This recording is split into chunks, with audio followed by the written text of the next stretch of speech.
Então, boa noite a todo mundo. Sejam bem-vindos a mais uma aula remota de Bioquímica Clínica. E hoje a gente vai falar sobre o metabolismo do lactato.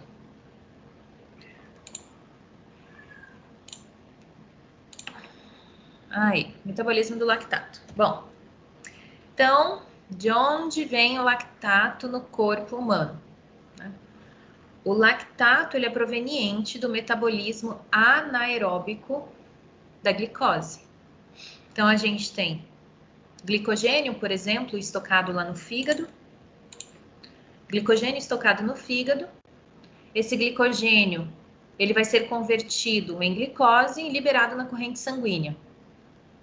Ou ele pode ser consumido pelos próprios hepatócitos para eles realizarem o seu metabolismo intracelular. Se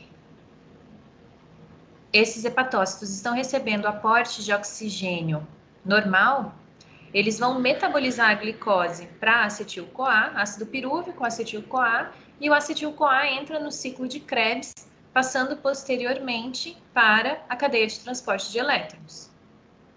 Espera aí que entrou alguém. O Eric. O último, não acredito. Então, a glicose ela vai ser direcionada, né? Através da sua metabolização, vai ser direcionada para o ciclo de Krebs, caso exista a presença de oxigênio para fazer a oxidação dessa molécula. Caso contrário, essa molécula vai ser destinada à metabolização anaeróbica e aí vai ser formado o lactato, que pode ser convertido a ácido lático. Bom, algumas células do nosso corpo, elas trabalham naturalmente produzindo lactato. Que células são essas? Os eritrócitos, por exemplo. Por que os eritrócitos? Porque os eritrócitos não contêm hemácias. Não é isso que eu quis dizer, tá? Eu quis dizer que os É eritrócitos não impossível, né? contêm... Ai, desculpa, gente. Os eritrócitos não contêm mitocôndrias, tá? E aí, por eles não conterem mitocôndrias, eles acabam utilizando essa via alternativa de degradação da glicose para produzir energia para conseguir manter a função celular. Outras células do nosso corpo, como células da musculatura esquelética, também utilizam a glicose e formam lactato. Isso normalmente associado com a atividade metabólica desses órgãos, dos músculos, né? Então, se a gente tem uma atividade intensa, ela vai... A produção de ATP intramuscular, muitas vezes ela não é suficiente através da via oxidativa, e aí, como forma de suplementar a quantidade de ATP, utiliza-se uma via metabólica que é mais rápida para a produção de ATP, que é através da respiração anaeróbica. E aí produz o ácido lático. Então, e outras células, por exemplo, as células da retina, elas metabolizam a glicose e formam ácido lático, e algumas outras células do corpo. Então, assim, a gente tem naturalmente níveis basais de lactato. E essa concentração ela vai estar maior ou menor de acordo com o nível de atividade física que a gente está fazendo ao longo do dia. Aqui tem eu trouxe uma observação aqui, que são as células tumorais. Então, o que acontece? As células tumorais, elas têm uma taxa metabólica muito alta. Por quê? Porque elas estão se proliferando, elas estão produzindo proteína constantemente. Então, ela prolifera, replica, produz um monte de proteína, replica de novo, um monte de proteína, replica de forma descoordenada. Então, o consumo metabólico, consumo de energia, de glicose e de oxigênio é muito alto nessas células. Tanto que muitas vezes elas acabam fazendo um desvio do metabolismo da glicose reduzindo a concentração de glicose no sangue, tamanho é a utilização de glicose por essas células tumorais. Isso pensando num indivíduo, num paciente que tem câncer, né? Então, um tumor maligno. E, claro, dependendo do estágio de desenvolvimento desse tumor. Mas aí, o que acontece? As células, conforme o tamanho desse tumor, desse nódulo cancerígeno, as células que estão mais na parte interna desse nódulo, elas podem passar por um estado de hipóxia. Por um estado de hipóxia. E o que seria perfeito, né? Que levaria essas células à morte, tá em hipóxia, entra em sofrimento celular, a célula morre. Na verdade, isso não acontece, porque as células tumorais, elas são células mutadas, enfim, são células diferenciadas, e essas células, elas sobrevivem mesmo em ambiente com hipóxia. E aí, ao invés dela utilizar a glicose com o oxigênio, através do ciclo de Krebs, ela acaba utilizando a via do lactato. Aí, outra coisa que seria interessante, bom, se essas células tumorais estão lá no meio do tumor, estão consumindo um monte de lactato, produzindo um monte de lactato, o que acontece com o pH lá dentro do tumor? Ah, vai ficar mais ácido, né? Que é ácido lático, vai ficar mais ácido. E aí, o que acontece? As células morreriam também. Só que não. Células cancerígenas resistem também à variação de pH, tá? Então, uma pessoa que está passando por câncer, ela pode ter aumento dos níveis de lactato, além de todos os outros transtornos, aumento dos níveis de lactato no sangue. E isso vai levar a alteração de pH, o que pode comprometer muito aí a sobrevida do paciente, tá? Então, eu trouxe aqui como, né, um adendo essa questão das células tumorais, mas porque os níveis basais do lactato estão alterados conforme o tipo de atividade física que a gente realizou durante o dia, se a gente está passando por alguma doença pulmonar e levando todo o organismo à hipóxia, e no caso de pessoas com câncer, por exemplo, que o consumo, a produção de lactato pode estar aumentada devido a essas células tumorais que estão recebendo menor aporte de oxigênio. Naturalmente, no corpo, esse lactato que é formado, ele não é descartado. Ele vai passar pelo que é chamado de ciclo de Cori. O que é esse ciclo de Cori, ou Cori? Não sei como pronuncia, tá, gente? O que acontece nesse ciclo? O lactato que é formado no músculo, ele vai cair na circulação sanguínea, ou aquele lactato que é produzido pelas hemácias. Ele cai no sistema circulatório, do sistema circulatório ele vai ao fígado, e lá no fígado, e aqui no fígado, o lactato ele vai passar pelo processo de gliconeogênese e vai ser transformado em glicose. E aí, de acordo com a concentração de glicose no sangue, essa glicose pode ser ou liberada no sistema circulatório ou convertida em glicogênio e fica estocada no fígado. E aí, essa glicose cai na corrente sanguínea, vai lá para o músculo de novo. Se o músculo está em atividade física muito intensa, a glicose pode ser convertida para lactato, lactato cai na corrente sanguínea e forma esse ciclo que é chamado ciclo de Cori. Então, ó, o fígado convertendo lactato em glicose.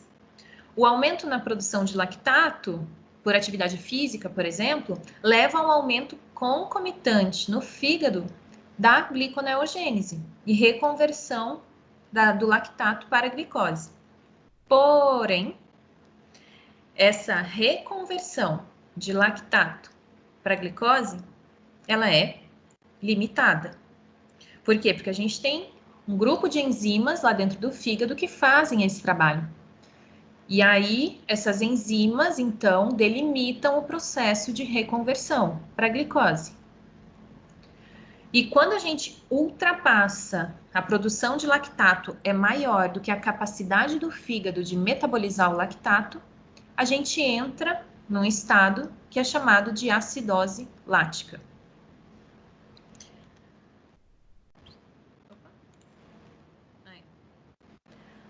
A acidose lática, ela vai ocorrer, então, quando?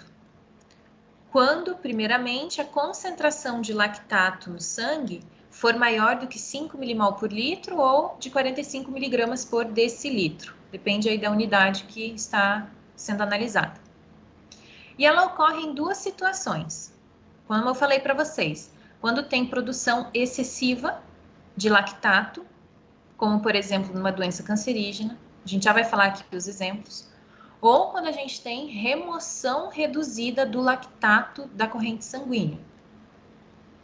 E aí quem faz a remoção é o fígado. Então isso aqui está associada com essa remoção reduzida de lactato, está associada com alterações hepáticas.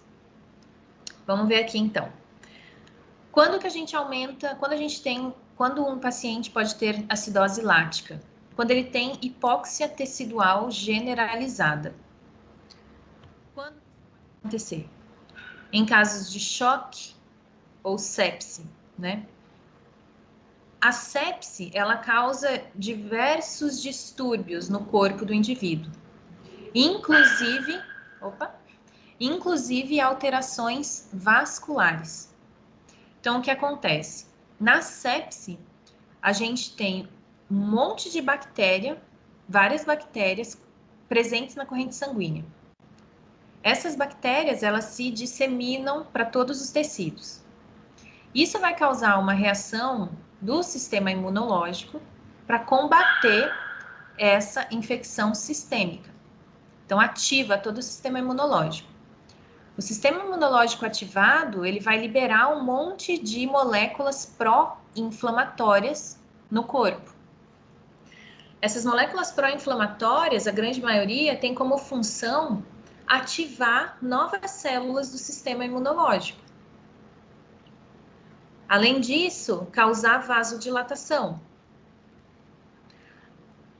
Além disso, servir como fator quimiotáxico para atrair as células do sistema imunológico para as regiões onde as bactérias estão presentes. Quando esses fatores pró-inflamatórios causam a vasodilatação dos vasos sanguíneos, eles permitem que as células do sistema imunológico passem para os tecidos periféricos com maior facilidade. Mas, ao mesmo tempo, isso causa a saída de sangue, né, de plasma, para o meio extravascular. E aí a gente tem edema desses tecidos. O edema do tecido, ele leva a uma redução do diâmetro desses vasos sanguíneos capilares, porque agora eles estão sendo comprimidos pelo acúmulo de líquido no meio extravascular. E aí essa compressão dos vasos sanguíneos faz com que as hemácias tenham maior dificuldade de passar pelos capilares. A maioria dos capilares sanguíneos, normalmente as hemácias já passam de forma bem apertadinha. Passa uma ou duas hemácias por vez no vaso, no capilar. Ou elas passam empilhadas umas sobre as outras, ou passam no máximo duas, uma ao lado da outra. Porque o diâmetro dos capilares é muito pequeno. Aí, se a gente tem uma situação de edema num tecido, a gente tem a compressão desses vasos sanguíneos. Comprimiu o vaso sanguíneo, a hemácia leva mais tempo para percorrer o capilar. E com isso, ela perde o oxigênio mais rápido. E além disso, o fluxo sanguíneo naquele órgão afetado reduz. Reduziu o aporte de oxigênio, fez o tecido entrar em hipóxia. E aí as células começam a fazer o metabolismo anaeróbico da glicose para produzir ATP. Aí a gente tem o aumento do lactato na corrente sanguínea, podendo gerar um estado de acidose lática.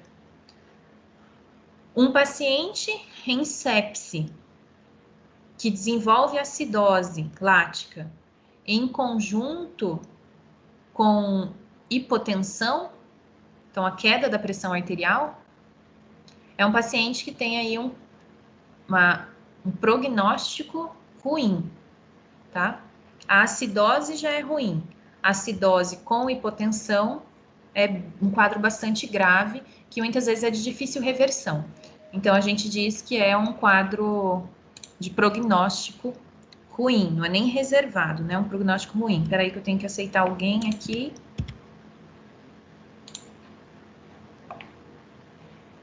Quem é JF? Deve ser o João. Ah, Ou Júlia. Ou Júlia. Não, a Júlia tá aqui, ó. Júlia.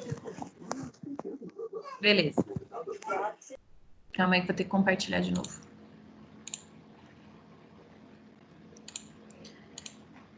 Então, o choque, né, causado pela septicemia é um dos quadros que leva à hipóxia tecidual. E aí, aumento do lactato. Hipovolemia. A hipovolemia é a redução da concentração do volume de sangue circulante. Aí, muito óbvio, né? Se a gente tem perda de sangue, por exemplo, por uma hemorragia muito grande, esse paciente está tendo perda de hemácias. Perdendo hemácias, a gente vai ter uma redução do fluxo sanguíneo em diversos tecidos. A adrenalina vai induzir vasoconstrição periférica para tentar manter o aporte de oxigênio e de sangue para o sistema nervoso. E aí a gente tem uma redução da perfusão sanguínea nos tecidos. E isso vai levar os tecidos a metabolizarem a glicose por via anaeróbica, produzindo lactato. Insuficiência cardíaca esquerda. O que é isso? Pro, Diga. Pode você falar. consegue repetir para mim a partir do choque séptico? Porque a minha internet caiu aí. Tá. Quem pode falar aí do choque séptico?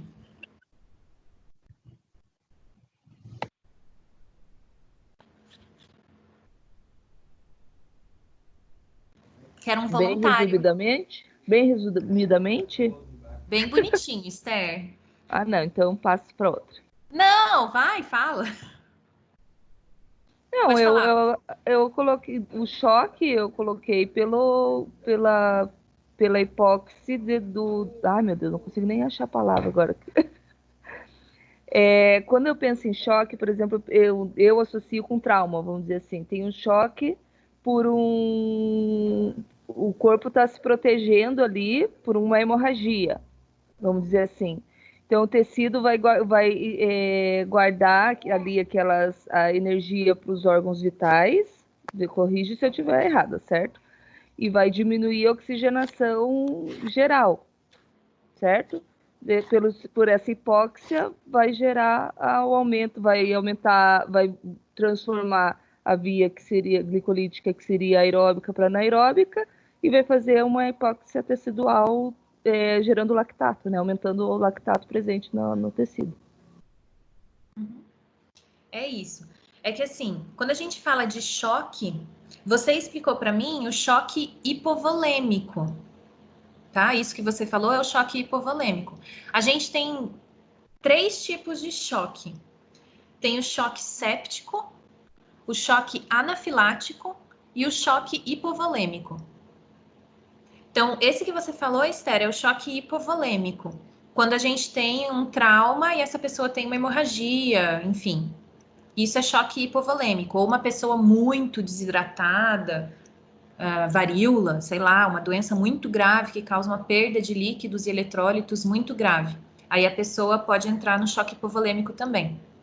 Daí o choque séptico é quando a pessoa tem bactérias na corrente sanguínea e essas bactérias já ativaram o sistema imunológico. E o choque anafilático também é por ativação do sistema imunológico, mas relacionado com um agente alergênico que causa alergia. O choque séptico, Nadim, é muito próximo disso que a Esther falou. A única diferença é que a gente não vai ter hemorragia. Mas o que vai acontecer? Temos bactérias espalhadas pelo corpo. Vão ativar o sistema imunológico. O sistema imunológico vai liberar um monte de molécula pró-inflamatória.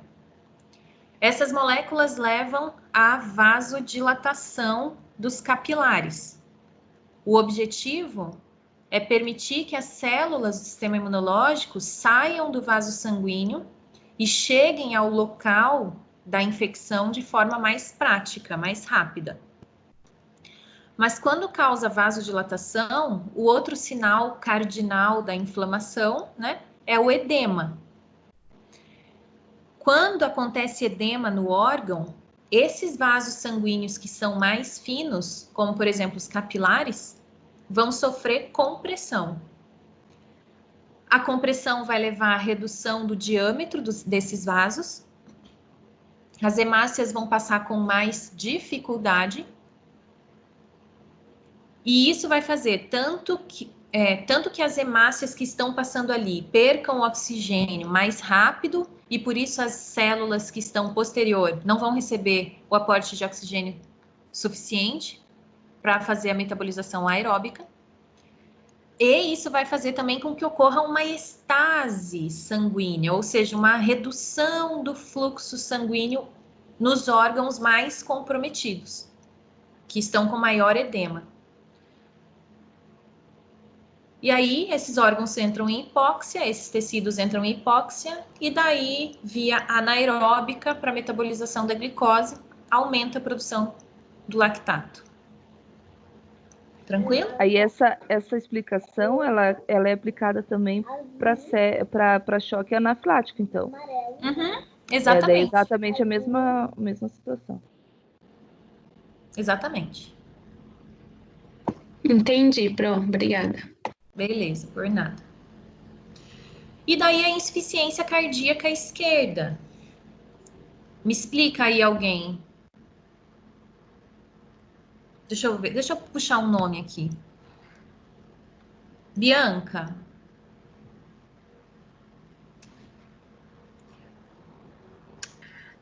Não, prof, não faz comigo. Faço sim. Vai, fala aí. Por que a insuficiência cardíaca esquerda leva à hipóxia generalizada? Eu não sei explicar. Ah, sabe sim, senhora. Pode pôr a cabeça para funcionar, vai. Mas você não explicou essa parte ainda. Ah, mas você já teve fisiologia, meu bem. Eu não lembro. Não é porque diminui o fluxo sanguíneo? Aí, por quê? Vai, Mas por explica que aí, o então. esquerdo? Por que o esquerdo? Vai. Pode falar. Aí eu já dei uma dica. Explica, menino. Vai, Matheus. Eu não lembro se o esquerdo era o lado que leva o sangue sistêmico. Era isso, não era? É isso aí. Uhum. Então, o lado direito do coração, o sangue vai para onde? Pulmão.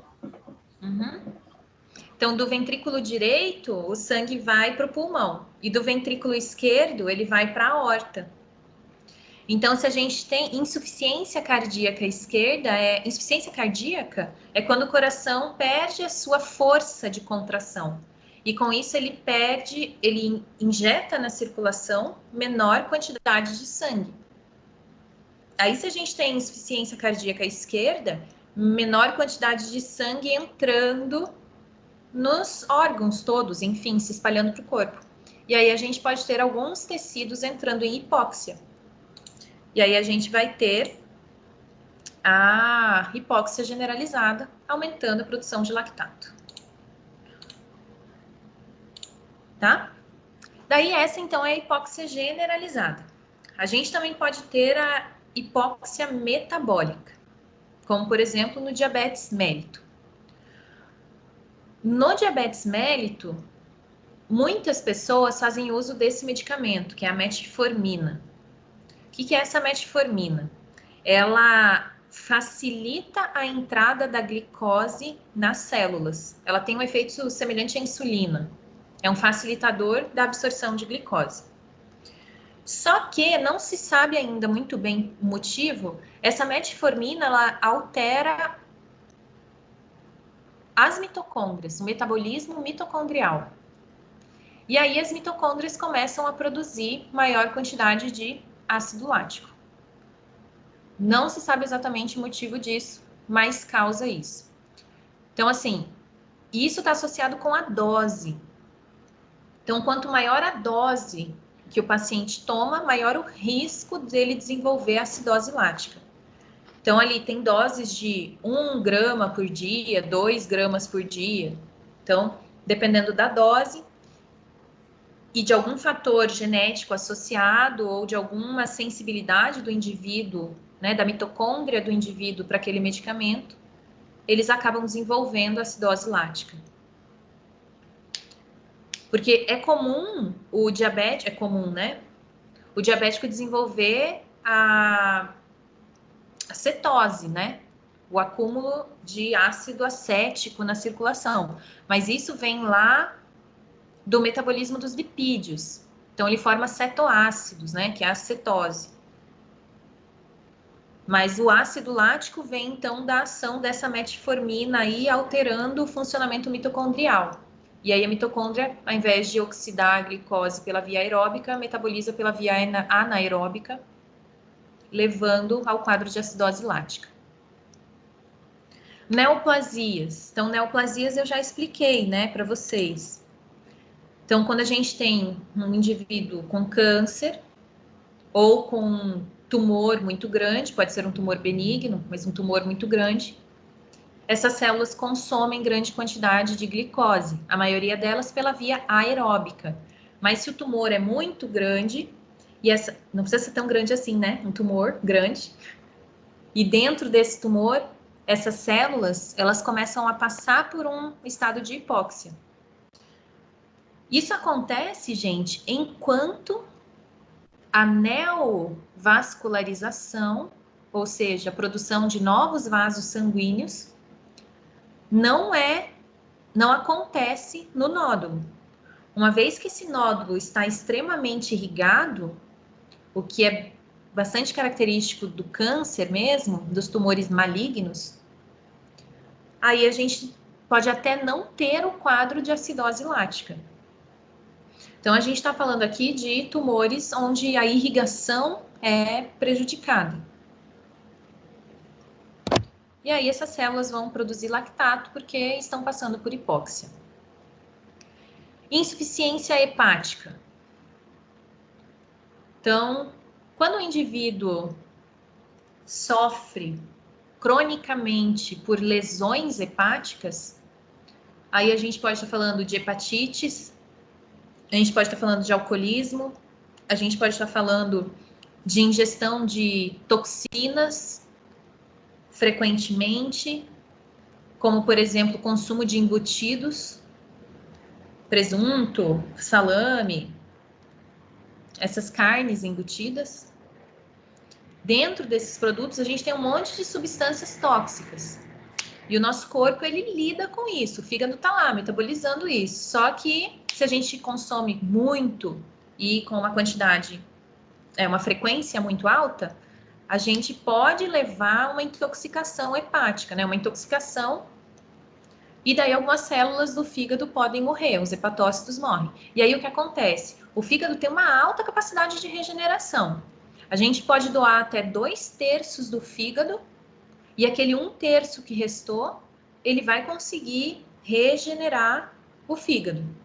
E mesmo quando a gente tem somente 1/3 do fígado funcional ou funcionando, o nosso corpo ainda trabalha, ainda consegue manter a homeostase, porque a capacidade hepática de metabolização é muito alta. Então, mesmo que a gente tenha só 1/3 do fígado, ele consegue se regenerar, ou essa quantidade que permanece ali é suficiente para manter o corpo em homeostase. Mas, frente a lesões crônicas, como hepatite, como ingestão de substâncias tóxicas, medicamentos, muitas vezes, que são hepatotóxicos, né? Antifúngicos, por exemplo, esses medicamentos de secar espinhas, né? A gente pode ter uma lesão hepática mais séria. O fígado tenta regenerar, mas às vezes nesses processos de regeneração, ele acaba desistindo, digamos assim, ele acaba mudando a regeneração para um estado de cicatrização. Daí, na cicatrização, ele faz fibrose, ele faz depósito de colágeno e de fibrina no parênquima hepático. E a fibrose, ela tanto altera a disposição dos hepatócitos em relação ao fluxo sanguíneo, então ela dificulta o contato do hepatócito com o sangue, e ela modifica a estrutura celular do fígado. Então, o fígado tem toda uma estrutura particular, maravilhosa dele, que é para permitir essa função toda que ele faz, de metabolização, de produção de proteínas plasmáticas, função imunológica, de remoção de células senescentes, produção de hormônios e produção da bile. Então, o fígado, ele faz todas essas funções e para ele fazer tudo isso, ele tem uma organização histológica muito particular. Quando a gente entra em estados de fibrose, essa estrutura do fígado, ela vai se perdendo com o tempo. E aí, se a fibrose ela é prolongada, o indivíduo entra no estado de cirrose hepática. Aí a cirrose, o cara já perdeu mais de 2/3 do fígado, tá? Uma vez que você tem sinais clínicos de insuficiência hepática, é porque a maior parte do fígado já foi lesionada, tá? E aí, se o fígado não está mais metabolizando adequadamente, uma das coisas que ele vai deixar de metabolizar é a conversão do lactato para glicose. E aí a gente tem aumento da concentração de lactato na corrente sanguínea. Drogas e toxinas, foi isso que eu falei para vocês, né? Então, embutidos, medicamentos que são hepatotóxicos vão levar a uma alteração metabólica do fígado que levam à acidose lática. Erros inatos do metabolismo. Então, geneticamente, pode haver uma modificação que leva à não produção, à ausência de produção de algumas enzimas que participam tanto do metabolismo da glicólise, da glicogenólise, da gliconeogênese e assim sucessivamente. E aí, se a gente está faltando enzima ali, vai acumular ácido lático. Convulsões. O que acontece na convulsão? Na convulsão, a gente tem um consumo enorme de glicose. Porque na convulsão, a gente tem uma ativação muito grande do sistema nervoso e do sistema musculoesquelético, né? Então, a atividade muscular intensa vai levar ao aumento do lactato, né? Porque vai produzir, os músculos são assim, concomitantemente que ele está degradando a glicose pela glicólise, pelo ciclo de Krebs, ele também está em menor proporção produzindo ácido lático. Aí, dependendo do tipo de fibra que a gente está falando, fibra vermelha, fibra branca, a gente também tem uma diferença, né, na metabolização. A fibra branca, ela metaboliza muito mais a glicose pela via anaeróbica do que a fibra vermelha. Beleza, mas aí na convulsão o que a gente tem? Um consumo enorme de glicose pelo sistema nervoso e pelo sistema musculoesquelético.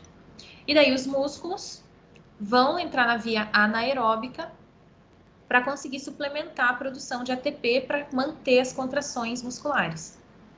E aí, na convulsão ou em quadros epiléticos, a gente tem um pico de produção de lactato, tá?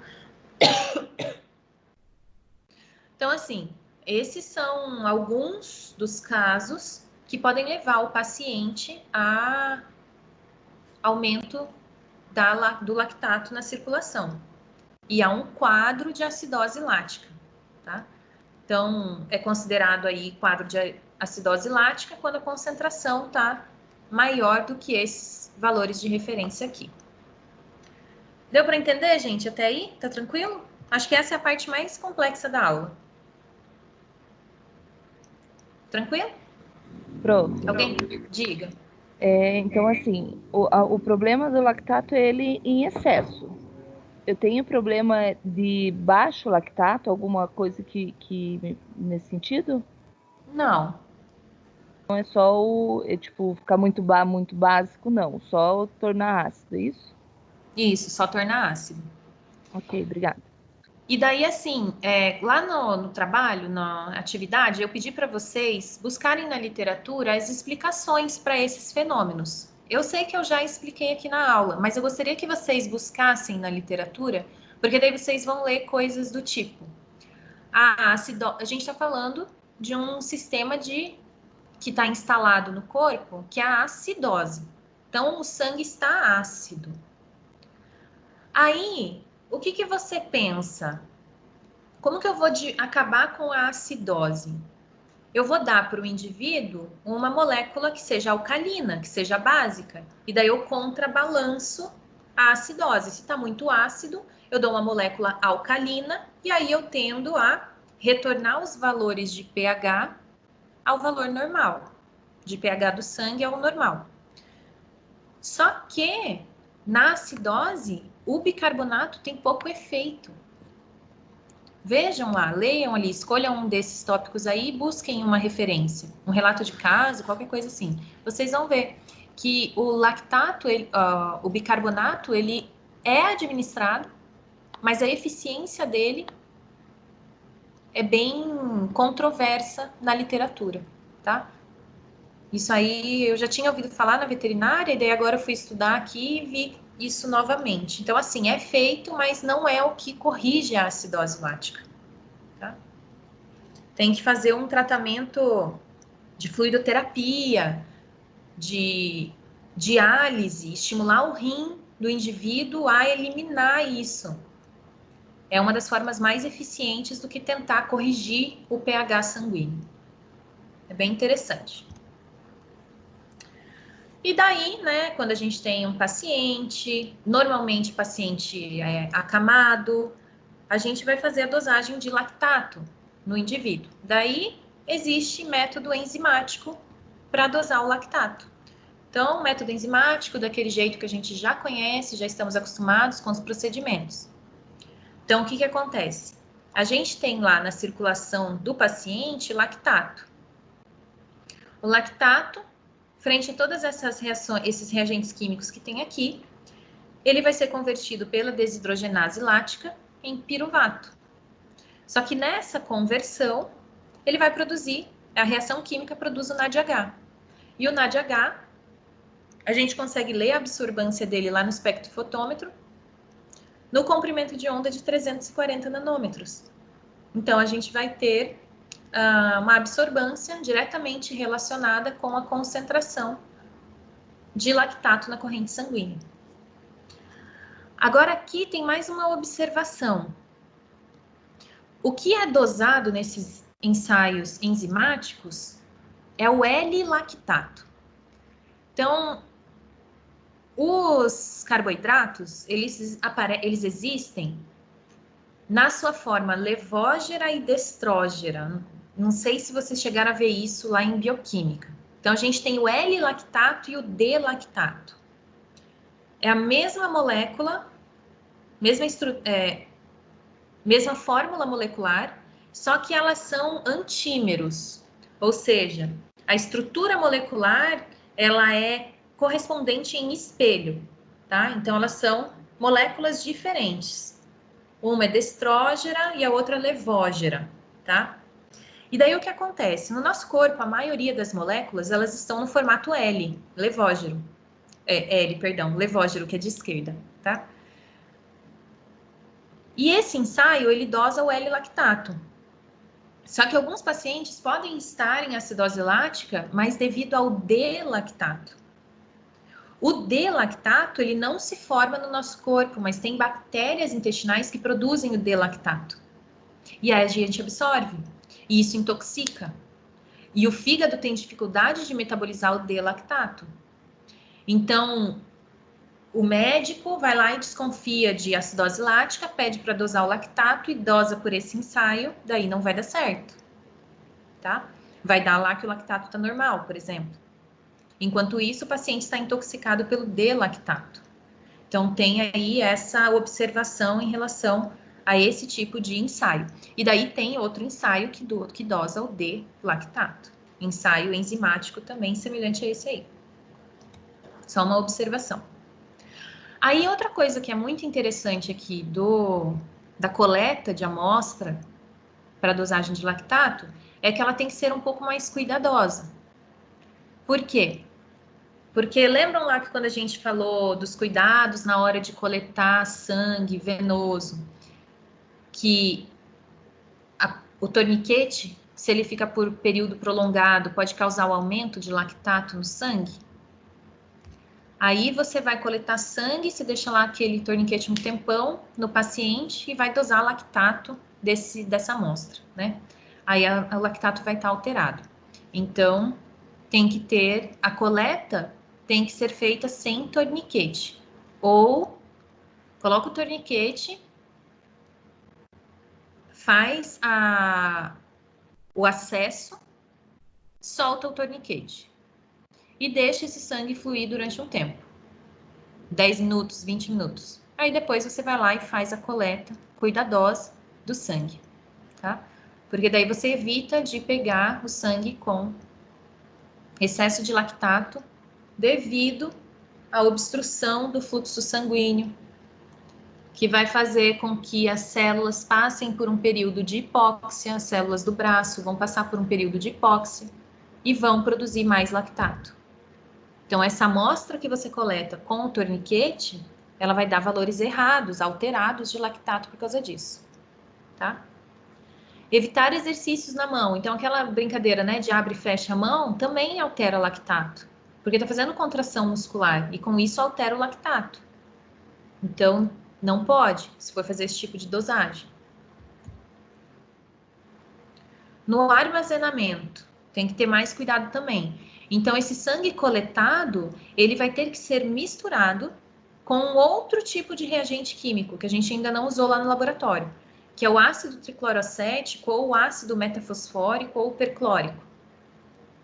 O que esses ácidos induzem? A precipitação de proteínas. Por que a gente precisa precipitar as proteínas? Para a gente evitar a produção de lactato pelas células sanguíneas. Então, a gente tem o lactato disponível, a glicose disponível, e quando a gente coleta o sangue, vem junto células. Vem as hemácias, vem os leucócitos. E essas células, elas continuam vivas e metabolizando. Então, assim que a gente coleta o sangue, tem que fazer uma parada da metabolização da glicose. Aí, como dá para fazer isso? Fazendo a sedimentação, a precipitação das proteínas. Esses ácidos aqui, eles desnaturam as proteínas. Desnaturou a proteína, perdeu função. Aí mistura o sangue com esses ácidos, aqui um deles, centrifuga e coleta o sobrenadante. Daí o sobrenadante pode deixar armazenado lá no congelador, 4 graus, não é um A, é um O aqui, né? 4 graus Celsius. E esse sobrenadante ele é estável por até 8 dias. Então, é isso aí que você vai utilizar para fazer a dosagem do lactato pelo ensaio enzimático.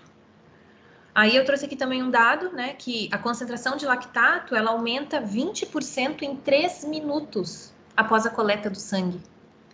Então, isso é bastante, né? Então, assim que coleta o sangue, quando vai fazer isso daí, você já tem que fazer a mistura com os ácidos que vão desnaturar as proteínas. E em 70% em 30 minutos. Então, tem que fazer isso o mais rápido quanto possível. Cuidados com o paciente. Então, o paciente tem que estar em jejum, e isso aqui também é interessante, ó. Repouso completo por 2 horas. Então, o paciente tem que estar deitado, esperando fazer a coleta de lactato, né? Normalmente, essas coletas são feitas em pacientes acamados, né? Ou quando o médico desconfia, mas uma pessoa que está com acidose lática, que está apresentando sinais clínicos decorrentes dessa alteração, claro que ela tem uma doença, uma doença que está levando a esse quadro, né? Normalmente, essa pessoa pode estar acamada. E aí ele já está, né, nesse estado aqui para fazer a coleta. Pode estar nesse estado para fazer a coleta do sangue. Para quê? Para que a gente tenha níveis basais de lactato, né? Se essa pessoa está fazendo atividade física, está indo de um lado para o outro, ela vai ter aumento da produção natural da produção de lactato. E aí, quais são os valores de referência? Então, ó, para sangue venoso, pode ser feito com sangue arterial também. Então, para sangue venoso, a concentração é um pouco mais alta do que para sangue arterial. Então, de 0,5 a 1,3 em repouso, de 0,9 a 1,7 no hospital. E aqui, um pouco menor para sangue arterial. Mas isso considerando daí o L, lactato, O do L. kit? Tá. O L. Beleza, gente?